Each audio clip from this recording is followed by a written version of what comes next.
Hi, I'm Vance, and welcome back to Repair and Replace. In this episode, I'll show you how to replace the piston in a TOTO Manual Flushometer.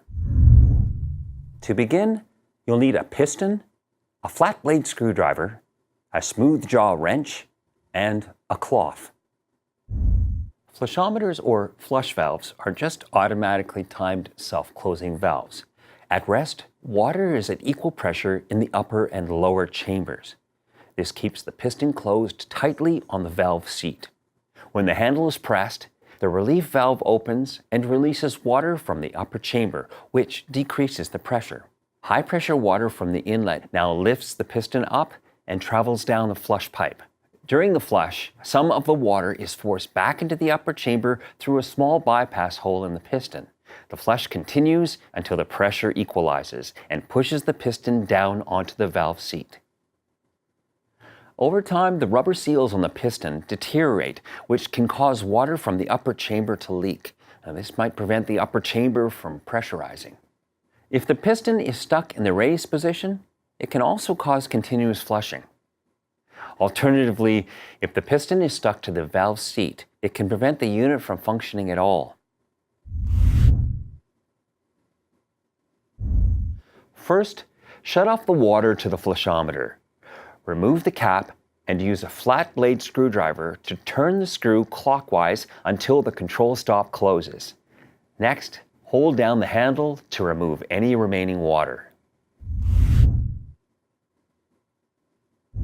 There might be some water inside, so it's best to place a cloth at the base of the flushometer. Use a smooth jaw wrench to loosen and remove the flushometer cover. Now, remove the piston. Flushometer pistons are calibrated differently for urinals and water closets, so be sure to install a piston that matches the flow rate of your unit. Slide the piston down until it makes contact with the valve seat. Now hand tighten the cap and secure it into place. Turn on the water by opening the control stop.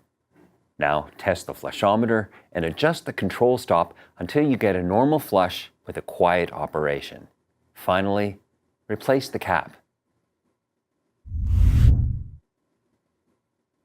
Now, if needed, the regulating screw can be adjusted to fine-tune the flush volume.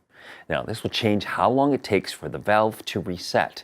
Now, turning the screw clockwise will decrease the flush volume, and turning the screw counterclockwise will increase the flush volume.